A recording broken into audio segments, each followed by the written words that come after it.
Let's come to order. Welcome to our work session. Questions on the agenda?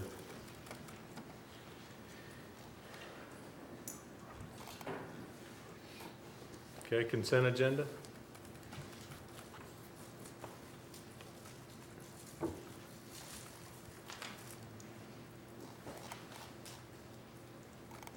Okay, number 7.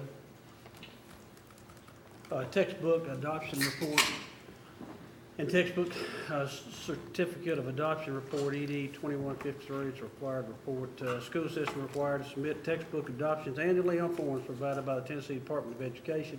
All textbooks are adopted on a 6-year cycle. The local textbook adoption report shows newly adopted textbooks for 2012.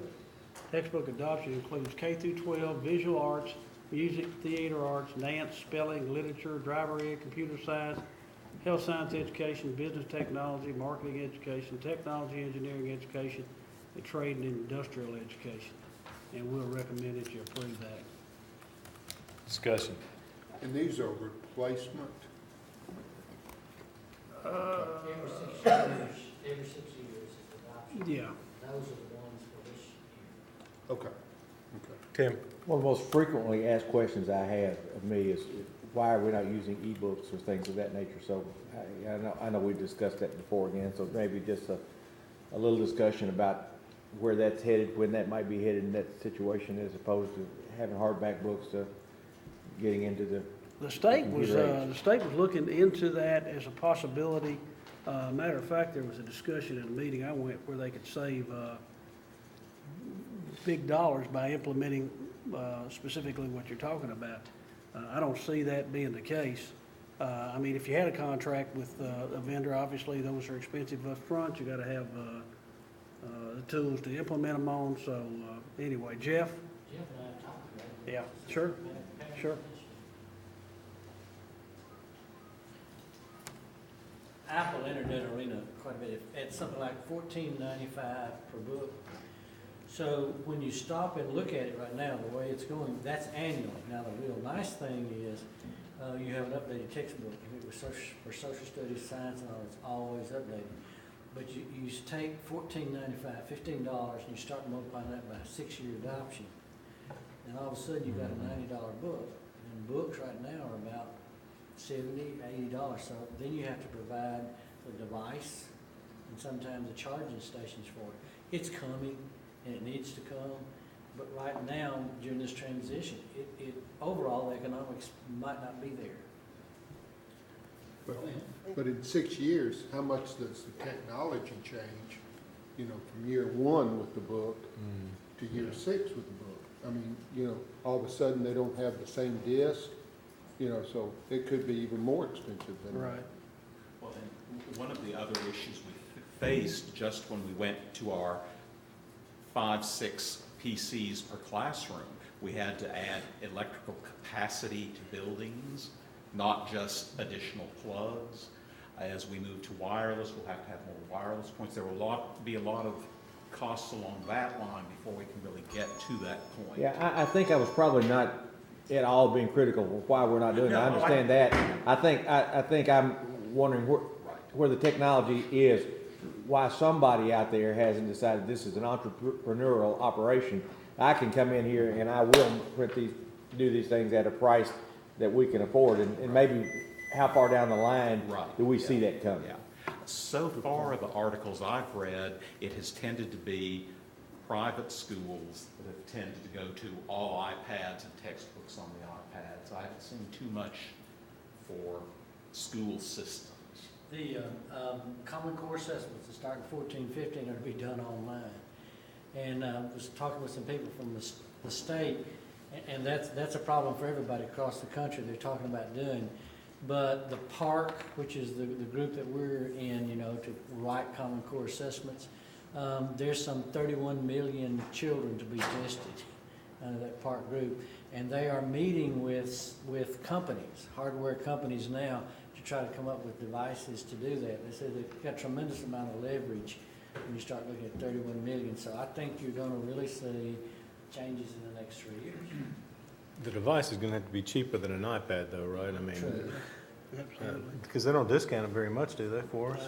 Apple doesn't discount them at all, I think, for us. If Oh. anything, very limited discount. So it's $500 a shot. I mean, we can't, Absolutely. yeah, Are grant. there any public systems that are already into this? Williamson County's doing something on, online textbooks. I don't know, But not the whole system? Don, over Jeff, there? y'all know? The references I've seen to public have been charter schools or maybe a magnet school, but not. Not entire Not the system. whole system, though. No, the city was experimenting a few years ago with giving laptops to, what, certain grades at, was it Discovery School or what? I don't know if they still do that or not. Well, Williamson County's currently allowing, they're drafting policy to allow kids to bring in their iPhones and other phones that will allow them to access information online in the classroom. Of course, you know, there's some risk involved with doing that. But they're also allowing them to bring their personal iPads or Kindles from home as well. So that may be the next thing. Grant. I would assume though, if you didn't go system-wide, it would be very difficult to justify which school gets it over the other of the same category. You know. Probably still, you got that free reduced Yeah. issue to deal with too, I would That's presume. exactly right. Well, the way I hear it being said right now, it's not cheap to do it right now at all. No, I don't think so. In any way, shape, form, or fashion. And so until the cost gets down a bunch, we don't have any reason to be doing, but I think it's good that the explanation gets made so the general public can understand it. I'm not very techno, so I would have never thought it could still cost that much money, but they hold the rights and they can charge what they want to. Right. I'm just saying, some maverick's gonna come along and say, I will do it at the cut rate price, I can do this, make this happen to where it begins to be cost effective, and then once it becomes cost effective, it clearly becomes effective in so many other areas. Well, if you get a contract for 6 years, I'd say you're probably gonna be cost effective eventually. Well, you still got the hardware, to work with, and the question I would have at that point in time, okay, we provide one to everybody, but what happens when they lose one, or they break one, or they do whatever, make a frisbee out of it?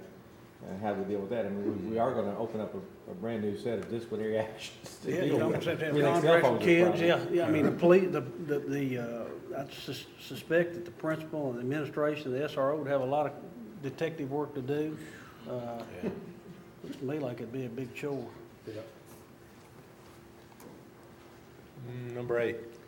Textbook adoption for a book not on the state list. The instruction department requested approval for local adoption of textbooks not on contract and the rules, regulations, and minimum standards for which no textbook is included in the official list of textbooks under section 1.02 program selection. And we recommend that you approve Rutherford County request approval for local adoption of textbooks not on contract and rules, regulations, minimum standards, which no textbook is included in the official list of textbooks under section 1.02 program selection. The following books not to be adopted for the next 6 years are, and they're all reflected below. I think most of them are CTE courses, many of them anyway. Discussion.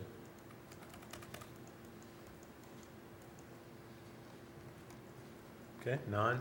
Special course request, Instruction Department Career and Tech Ed is requesting permission to make an application to offer credit for special courses under the following guidelines. Rule 520-1-3-.05-2A.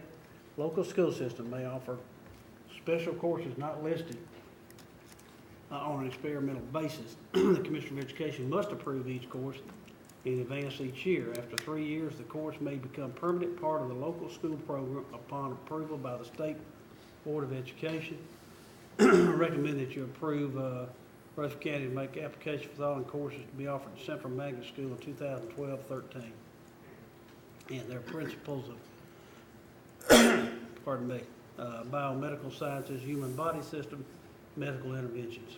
Wayne. When we approve something like this, that basically opens it up potentially for all schools, right? All high schools? I think that doesn't need, then we have to try individually, don't we? Yeah, Oh, and okay. it's approved, after 3 years, you no longer make application, but if another school wanted to do this, you'd have to approve it, for 3 subsequent years, and then it'd be finalized. Wow. Okay, other discussion? Number 10. Facilities. Edward H. Seiler Geotechnical Services Contract. Mr. Seiler has submitted a new contract for services related to construction inspections for a 36-month renewal. Geotechnical services are covered under the proposal, including but not limited to material testing, engineering and construction observations, and site monitoring. Services will be provided at $28 per hour with no extra charge for mileage, fuel, meals, cell phone, or other costs related to the contract. Mr. Seiler has worked for Rutherford County School System as a contractor in this capacity for approximately 12 years. He has done an excellent job. And I know Mr. Clardy certainly feels that way as I do. And recommend that you approve Ed Seiler's contract for geotechnical inspection services as presented. Discussion? This seems to be a very reasonable rate for a service of that. Yeah, we were talking about that today. One that's got that long a name probably typically charges more. I would. Oh, excuse me, I shouldn't have said that. Yeah, That's the reason don't you wanna suggest, see it. I'm sorry. don't suggest that, Tim. Scratch that. Don? How much time does he, 36 months, but how much time does he spend on this? Hour-wise, I'm not sure, but, it runs about 60,000 the last time we checked a year for his services. But, if you go with some of the other companies, you're talking about 3 to 4 times that much. And, he keeps a log of all our construction projects. We can go back 10 years and just about by reading his notes, relive exactly what happened on the job that particular day. Wow. Okay. Other discussion? Let's see, 11. A. Education jobs budget for 2012, 2013. Proposed budget for education jobs budget is $112,803. These are the last of our federal stimulus funds that will offset some of our general purpose school 2012-13 budget for the regular education assistance. $46,868 will go for special ed EAs, $46,867 for regular ed EAs, and $19,068 in related benefits. And we'll recommend that you approve that. Most of that money we used on bonuses for teachers and classified, didn't we? Yeah. And certified, and classified, pardon me. Discussion? B. Fund 177 prior year projects amendment. This amendment totals $181,586. It reduces the account committed for capital projects, formerly fund balance, by $165,485 in order to fund most of the $180,086 in remaining expenditures for 2010, 2011 projects that had open purchase orders as of June the 30th, 2011. $16,101 in additional 2011-12 property tax revenues balance the amendment and cover an additional $1,500 in trustee commission expenditures. Unlike the building program, the building program fund, open purchase orders in this fund are closed at the end of the fiscal year. The $180,086 is the amount of the open 2010, 2011 purchase orders which need to be put back in the expenditure lines that were used to complete the projects in 2011, 2012. The amendment also reallocates $13,266 in current year equipment for the McFadden renovation and $1,940 in current year engineering services for the Kittrell Water Treatment Project. The amendment funds $180,086 in completed 2010, 2011 projects, an additional $1,500 trustees commission, and adjustments to the 2011, 2012 project by $15,206, and we recommend that you approve that. I miss Doris being here to complain about the trustees Yeah, commission. this one's for you, Doris. Other discussion?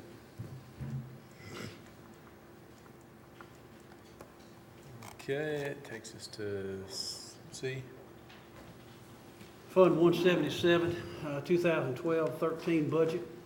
The proposed budget for our Education Capital Projects Fund 177 is $2,380,027. Mr. Clardy has provided the list of projects for 2012-2013. The budget reflects those projects, our projected revenue, and the trustees' commission on those revenues. And we recommend that you approve the 2012-2013 projects and the $2,380,027 budget for Fund 177, Education Capital Projects as presented. Discussion.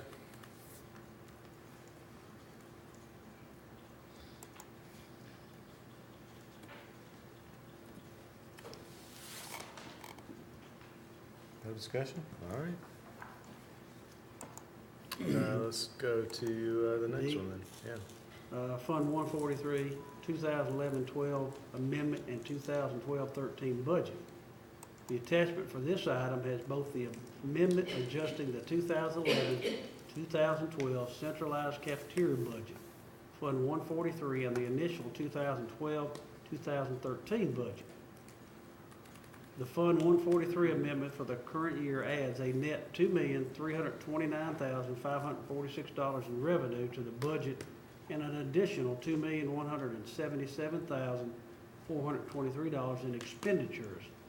The largest change is $1,400,000 USDA commodities revenue, which is offset by a $1,400,000 expenditure for USDA commodities. This is a reporting change requested by the state. The other increases and decreases adjust the budget for changes in the reimbursement amounts and the operating costs of the cafeteria. Recommend that you amend the 2011-12 Fund 143 budget by $2,329,546 in net revenue and $2,177,423 in expenditures as presented. I'm a Discussion. little bit confused Yeah. about this one. I'm not sure that I understand it. Jeff, I'm gonna let you explain it. Normally, this amendment just kind of trues up the cafeteria budget. When the budget's approved, we don't know our federal reimbursement rates every year. That sometimes comes out a lot of it. So that's the routine part of this amendment. The state each year has me report the value of the commodities we get through another channel. This year, the state has issued guidance. They want us to do an accounting entry. We will record a revenue, that's the $1.4 million, and we will record an offsetting expense of $1.4 million. That's the other piece of this amendment is the confusing part. It's a new change. So the change in the 2012, 2013, am I reading that right? Well, the initial 2012-13 also shows that in and out, the revenue for USDA commodities okay. and the expenditure. It's just a change, and we did not have that guidance. Actually, we got it like in September, October of this year. They decided they would want us to make that entry. And this is part of the cafeteria fund rather Right. than the general. Correct. Mhm. Okay, thank you. Other discussion? Okay, next one. The second part of that, 2012-13 budget for Fund 143, centralized cafeteria fund has $17,733,200 in revenues and $18,033,200 in expenditures. In this fund, we are using $300,000 in fund balance for equipment. This is because the size of our fund balance is limited to 3 months of operating expenditures, and recommend that you approve that. Okay, discussion. I've got a couple of questions on this, look at this spreadsheet here. Correct me if I'm looking at the thing wrong. 2012, 2013, your revenue and your expenses, we're basically going 300,000 in the hole, correct? Correct. All right, if you look at this last year's budget, we were projected to go 663,000 in the hole. What's the actual?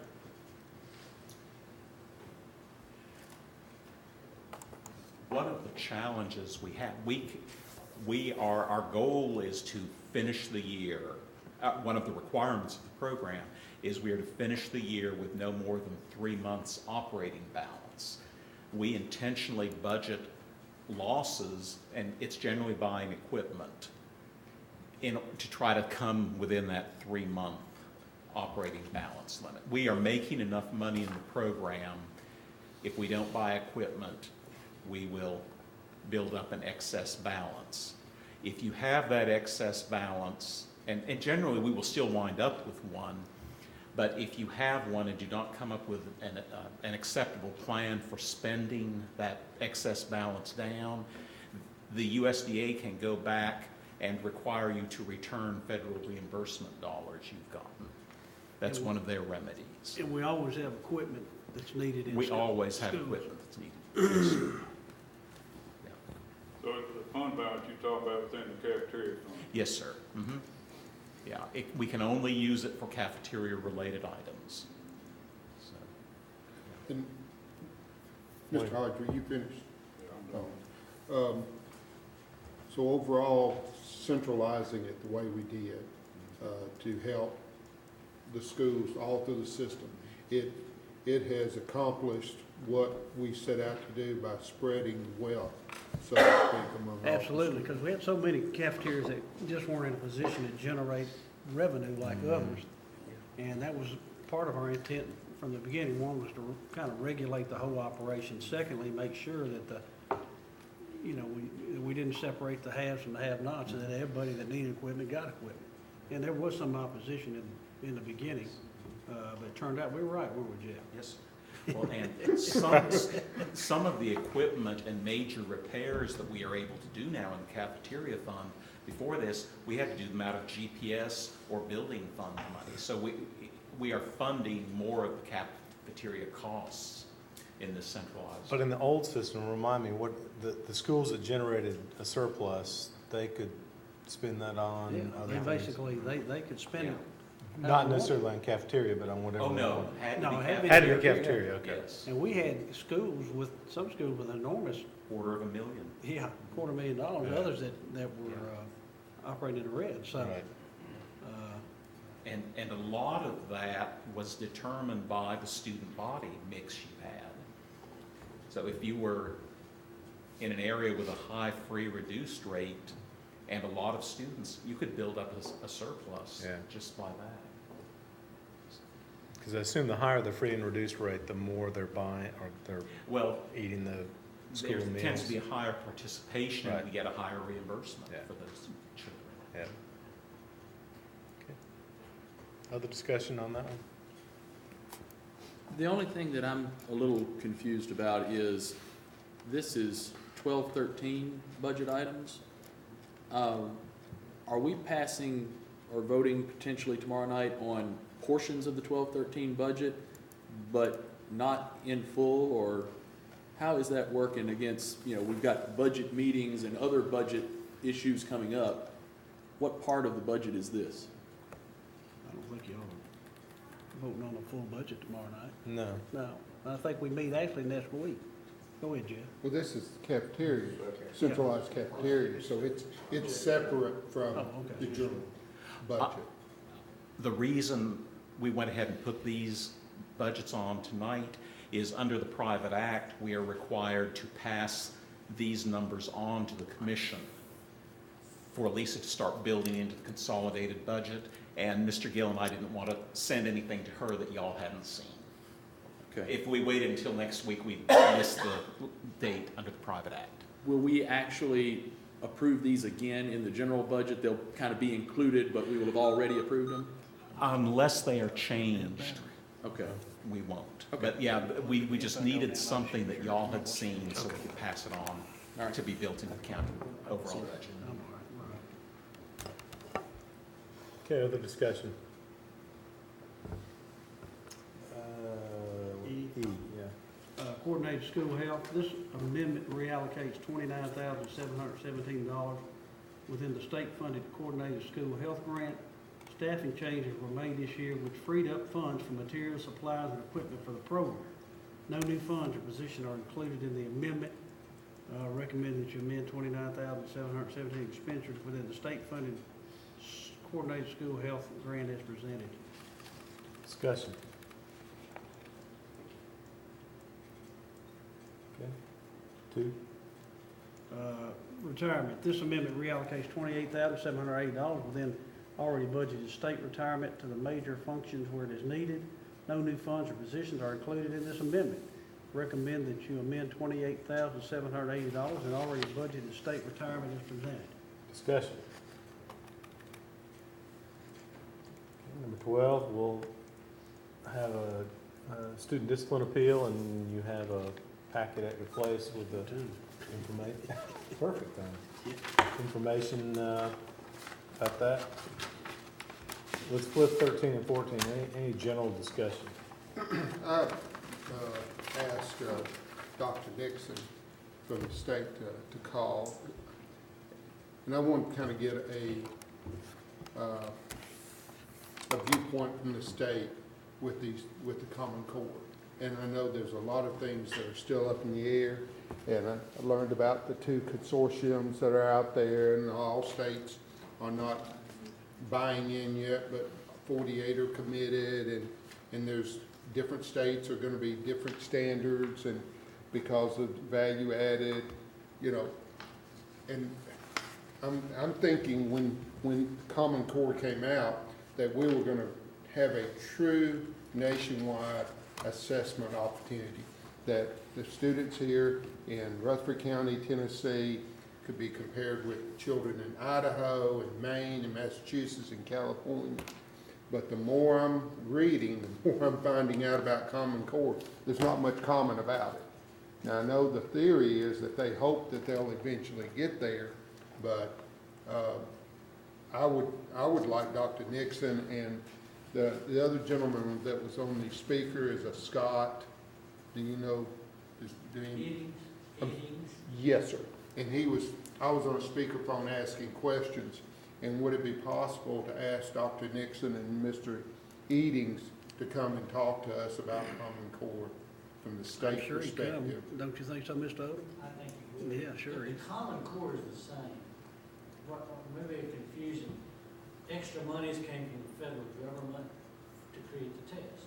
Park is one of them, and Better Balance or something is the other. So some states in a consortium went with the Park, some went with the Smarter Balance, what it is, actually. And the test may be slightly different, but the Common Core standards are the same across the nation. But the neat thing for us is, if I got this correct, is that some of the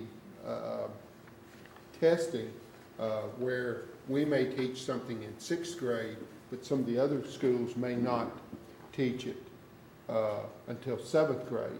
So which would give us kind of a leg up on the standards, because our kids will already be studying that particular subject, is what I got from it. So there may be some things that put Tennessee ahead, but I really didn't see that there was going to be an assessment the way that I perceived Common Core was going to be brought out. You think if there's a Common Core, there's be a common assessment.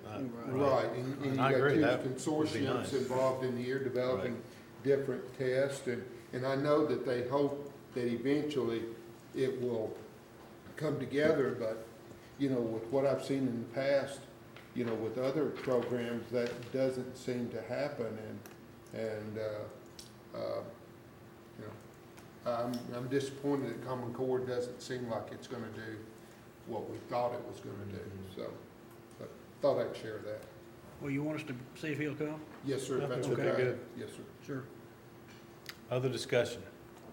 There was Aaron. some action by the steering committee to seat a special committee for rezoning, the zones for school board zones. I don't know if that is gonna require board action or not, but I was thinking about applying for, I think they've appointed a school board position to be on that committee. I nominate Aaron Holiday to fill that position. I don't know, like I say, I don't know if it's gotta be the typical application process with the steering committee or not, but I wanted to open it up for board discussion if we wanted somebody there. You know, I haven't, all I know is what I've read in the paper, and I think Wayne mentioned it too. I mean, I don't know if the full commission has adopted that yet or not. Okay. I mean, to me, you would be the logical person, given that it's all about Laverne, but, Harry, we haven't gotten any official notification on No, that. we have haven't we? got anything. Okay.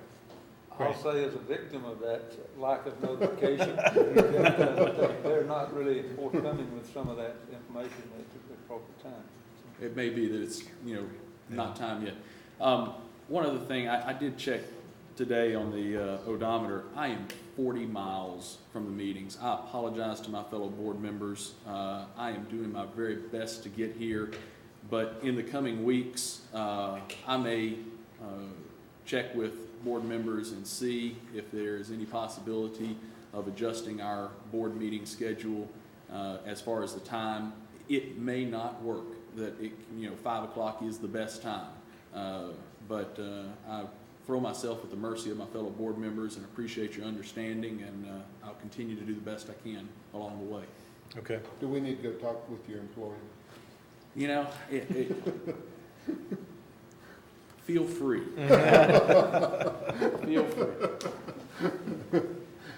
I just wanted to raise that, if there's some flexibility or some thing that can't change in any other board member's schedule, make me aware of it before I suggest something that is absolutely just can't work at all in someone else's schedule. We can Okay. Skype you. No, only twice, and governor hadn't signed that one yet. The last thing is, and I don't have my copy of the budget with me, but there was a proposal in the budget for the graduated increases, and principally, I think it was here at the central office for years served. I got to thinking about that and thought about, we have a good representation on there about how many would be impacted by that in the first year of its adoption. And yet I wondered if we could get the analysis at some point, not necessarily by tomorrow night, but at some point along the way, of like a 5-year span or something like that. We see that there are 7 or 8 people that would be impacted by that in the first year. But if we find that in the second year there are 12, in the third year there are 15, it might be a different decision. And so if we could get kind of a 5-year scope on that, I think it would be helpful in considering. So Aaron raises a good question. I mean, if we approve that provision, does that mean that in following years, the same sort of thing will There will be happen? very few, I don't think, But if he'd work that up, I yeah, think that'd be. we'll have something, a hard copy tomorrow night with some kind of estimate on the number of people being Yeah. impacted. I don't think it'd be too troublesome to do that at all by tomorrow, would it, Jeff? I am headed to Paris Landing for the spring fiscal conference in the morning, so I may not be able to get it tomorrow morning. I'm to be there at 2. I'm in no I critical think rush. next week would be Wednesday fine. at our Yeah, budget meeting. that would be fine. Yeah, that's fine. Other discussion? Well, Mr. Gill, I guess we'll let you go home early. Take you it- want I'll Could take I it make a for- request that Yeah. any staff that doesn't really need to be involved in this, to allow them to go ahead and leave too? That'd be I fine with mean, me. it just, They're welcome to stay, but they can go if yeah, I they mean, want. if they'd like to go home, Okay. you get to be the good guy. That would, I Well, think that now, was. here's I where you think- have to decide if you're essential or not. I mean, we'll let y'all figure that out. Yeah, it's up to you. Yeah, you may not want to play that hand of not being essential. Well, I said essential to this particular process, I think. Is that not what I said, Ms. Michaels? Mr. Reed, will you step forward, please, and let us know where we are on the contract? Okay, I'll let One our staff second, members 'cause- decide whether they're essential or not. Well, apparently they're coming to the conclusion that they're not, so, It's kind of deflating for some people, I think. It's very essential. okay, yes, sir, you've had some discussions with Mr. Odom. Do we want for Mr. Durgan to wait for him for a second? He's AWOL from our Like meeting. that Kit Watt.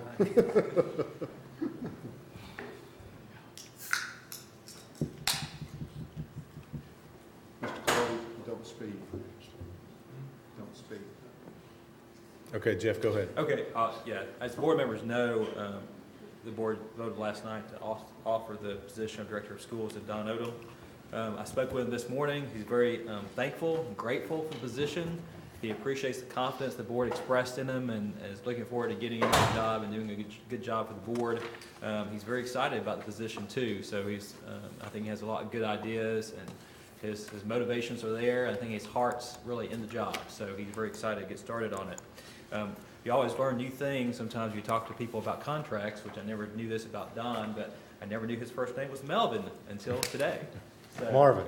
I think we need to call him Melvin. Actually, today. So anyway, so I've learned something new this morning. But I did talk with Mr. Odom this morning and spoke with him concerning the details of the proposed contract. I went through the terms of the contract, paragraph by paragraph, that the board has seen drafts of earlier, and talked through with him some of the issues the board's had in the past with respect to the contract, and kind of the board's thoughts with respect to specific items of the contract. He was agreeable to everything that we had in the proposed contract. He was okay with a flat salary. He's okay with the term. He's willing and eager to do whatever the board wants him to do in regards to the position. There's been some discussion as to whether, on this term, whether a 2 or 3 year term would be best on the outset for this contract. I asked Mr. Odom about his thoughts in that regard. He thought some of the advantages of a 3 year term would be that would give him, more stability in the position, obviously, and that would translate through to the personnel that he may hire for the system or place in various positions that would give him a chance to basically offer people a more stable type situation from an employment position if they knew that the same director of schools is in that position for 3 years. Likewise, he said the 3 year program would give him a chance to implement some new ideas he had for the system and give basically a broader range for those type of programs to be implemented and give him a little bit more freedom and leeway to get those started. So he's willing to work on either a 2 year contract or a 3 year contract. He would do either one of the two. Whichever the board wants to do, he's willing to do. So I guess it's up to the board in that regard as to what you want to do with the contract. Of course, we can't vote on it tonight, but We can give you we a can't- sense of what we're thinking though, can't we? right, we can, and this will be coming up for tomorrow night because we can go ahead and approve the contract tomorrow night if the Okay. board's willing to do that. I'm still on the 3 year pathway myself. That's the way I would like to vote. I think Mr. Odom raises a nice argument there, whereas he has been an internal candidate and we have that assurance, I quite frankly had not considered, at least one very key role that he'll be hiring and the assurance for that position as to who would be there. So there's some reason to consider the 3 year term. I think it'd be a nice gesture of us at this point, and in addition to all the good reasons that were just discussed. Terry? About like Mr. Blair, I just state, just like I did last time, I feel strongly about it, and I still feel it. Okay. But I affirm that thought also. Okay. Doesn't matter what y'all say, because we've already got 5, but I don't want to cut you out of the discussion. Well, I think I just wanted to clarify that whoever the new director of instruction curriculum will be, they would still be under whatever contract would. I think the stability we're looking for is to possibly attract someone from outside our system. In particular, I would think for them to come and feel comfortable that the leadership would be there. if they were not doing an adequate job, Mr. Odom would not have to keep anybody for 3 years, just because that's what we would do. That he could get rid of anybody at any time. But I think what Mr. Holliday said is right. I hadn't thought in terms of, if it was somebody from outside the system, they may not be comfortable coming, knowing that the director of schools may not be there after a 2-year period of time. So Okay. I think last night I was a little wishy-washy, so I'll let that firm me up. How's that? You've redeemed yourself very nicely, Mr. Tackett. Donald, do you have anything to add? Well, I'm opposed to long-term contracts. It doesn't make any difference. I think you're only as good as your last at bat. But I certainly do not want to stand in the way of, I think if Mr. Odom hires someone, you know, they're on a 1-year contract, he's the only one you're talking about. Everyone Right. else in the system's on a 1-year contract, so that's the way I look at it. If you can tolerate him, Jeff, I think the sense of the board is that we're willing to go to 3 years, Very well. and then everything else is settled, right? It is. So, let's see, will you send us another version? I can send you one in the morning, and then that way you can look at it on your email. If you have any questions, you can call me during the day on it. If you have any questions tomorrow night, you can raise the question tomorrow night as well. We don't have to vote on it tomorrow night, but it sure would be nice to have it all wrapped up and official. Aaron? Where are we on language for system reflective increases?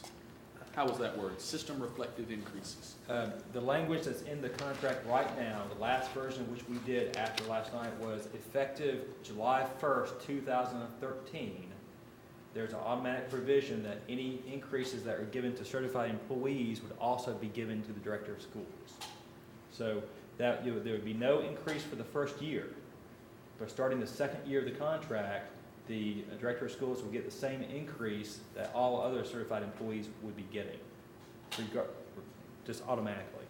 Of course, the board chose to ever give any greater increases. You can amend your contract to do that, but there's no provision for it expressly in the contract. Okay, other questions about the contract? I just want to reaffirm for our listening audience out there that I will be in a position at that point in time. I do think we need to be in a position to begin to bump the salary at a somewhat of a regular basis. So that doesn't mean we have to do anything, but my position will be that Obviously, when Mr. Bennett was here, he thought the salary was far below what he would have provided expected it to be. things are working in that direction, I will be in a position to be asking that we begin to bump that thing on an annual basis. Okay. Other discussion? Again, don't want to rush you, but Mr. Reed will send us that in the morning. If you have a chance to look, I mean, I think we're all pretty familiar now with what's in there, but my goal would be then for us to vote on this tomorrow night.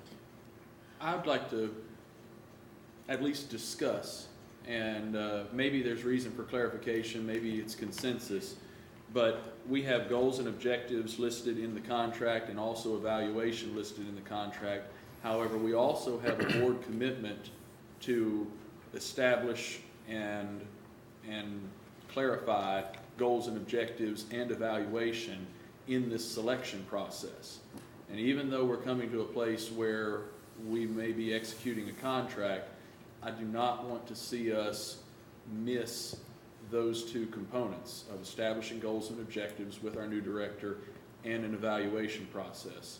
And so there's language in the contract that says within 60 days after July 1st, we could be potentially August 30th before we establish goals and objectives if we don't keep this in front of us and as a priority, likewise the evaluation.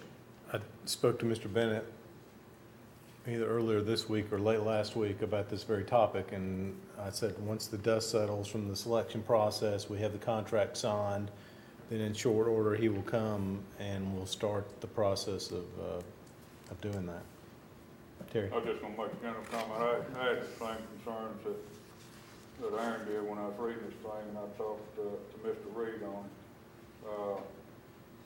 And in talking to Mr. Reed, I don't think he's gonna let the board get by without it. I think it's gonna be one of the deals he's gonna calendar, which that was my recommendation, keep us straight on this contract. I think between Aaron and Mr. Reed, we will be kept on track when it comes to the evaluation. And, We can do that. go ahead. Tim.